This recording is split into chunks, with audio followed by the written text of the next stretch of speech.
وہ یہ ہے کہ جی جب تک آپ اس کے اندر جو عیوب پائے جاتے ہیں اس کو گالی نہیں دیتے اور آپ تحسین کر رہے ہیں، جیسے آپ تحسین کریں گے تو وہ پہلو نکال کے لے آئیں گے جو ظلم پر مبنی چیزیں ہیں، اور جس وقت آپ صرف ظلم بیان کریں گے تو قرآن مجید کہتا ہے بھائی حق کی شہادت تو کچھ اچھی باتیں بھی ہوں گی، اس میں کیا کیا جائے؟ تاریخ ہو، سیاست ہو، اس وقت کی قومیں ہوں، ماضی کی قومیں ہوں، ایک مسلمان کا کام تو یہی ہے کہ وہ قائم بالقسط رہے۔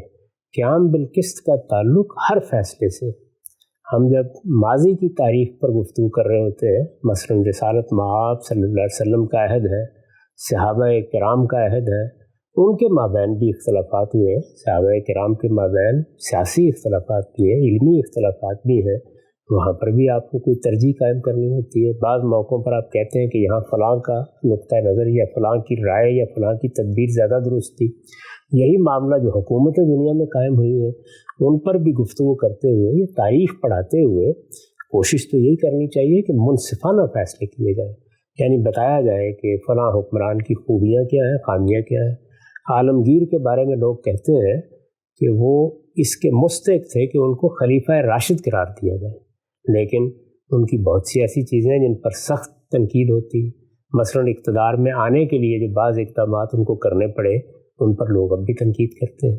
اسی طرح کا معاملہ بعض بڑے خدا ترس بادشاہوں کے بارے میں آپ کو نظر آئے گا، یعنی ویسے تو معلوم ہوگا کہ انہوں نے لوگوں کو انصاف دیا ہے، خوشحالی میں اپنا کردار ادا کیا ہے، لیکن ان کے بعض سیاسی اقدامات سخت قابل اعتراض بھی ہو جاتے ہیں۔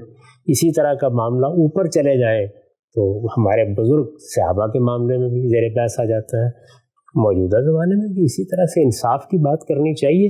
اگر کوئی اس وقت کی حکومت ہے، کوئی بڑی سیاسی قوت ہے، اسی طرح سے اگر کوئی سپر پاور ہے، کوئی ادارہ بنا ہوا ہے جیسے اقوام متحدہ ہے، اس میں بھی آپ بہت سے فیصلے ایسے دیکھیں گے یا بہت سی خوبیاں دیکھیں گے جو انسانیت کے لیے بہتری کا باعث بنی ہے، اور بعض جگہوں کے اوپر بڑی بزدلی دیکھیں گے، غلط فیصلے دیکھیں گے۔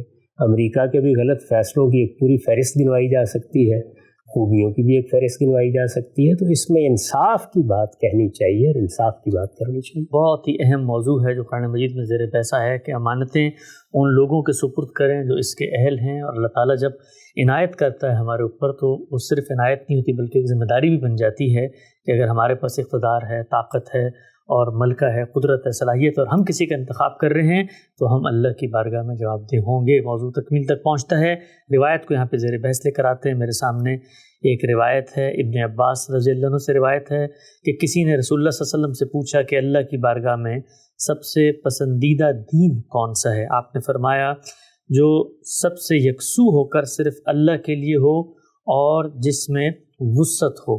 اس بات کی توضیح کی ہے غامدی صاحب نے، انہوں نے لکھا ہے کہ اللہ کا دین تو ایک ہی ہے، لہٰذا دین سے مراد یہاں اس کی وہ صورتیں ہیں جو لوگوں نے اپنی تعبیرات کے لحاظ سے پیدا کر لی ہیں، جیسے یہودیت اور نصرانیت وغیرہ۔ اور پھر آگے لکھا ہے کہ یہ اسلام کی تعریف ہے، جس طرح کے خدا کے پیغمبروں نے اسے پیش کیا، چنانچہ قرآن سے جو اس کی صورت سامنے آتی ہے اس میں زمین و آسمان کے پروردگار کے لیے وہی یکسوئی اور علم و عمل کے لحاظ سے وہی وسعت ہے جس کا ذکر روایت میں ہوا ہے۔ ایک اور روایت میں پڑھ دیتا ہوں، ابو ہریرہ رضی اللہ عنہ کی روایت ہے کہ رسول اللہ صلی اللہ علیہ وسلم نے فرمایا اس میں شبہ نہیں کہ دین آسان ہے، اس میں شدت اختیار کر کے جو شخص بھی اسے پچھاڑنے کی کوشش کرے گا یہ اس کو عاجز کر دے گا۔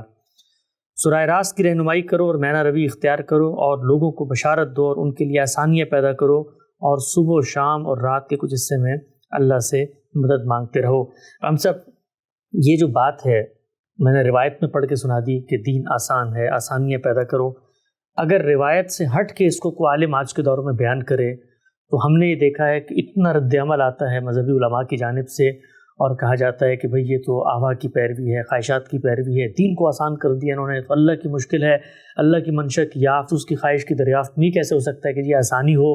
وہاں تو آپ نے جان جوخم میں ڈالنی ہے، بڑے ترددات ہیں، بڑی مشکلیں ہیں۔ تو اللہ کے پیغمبر تو اتنی سادہ بات بتا رہے ہیں کہ بھئی یہ آسان دین ہے، فطرت کے مطابق دین ہے، اس کو یہ اپنے اثر و اغلال سے آلودہ کرنے کی کوشش نہ کرو۔ اس میں کیا شبہ ہے؟ اللہ تعالیٰ نے بھی یہی بات بتائی ہے، اللہ کے پیغمبر نے بھی یہی بتایا۔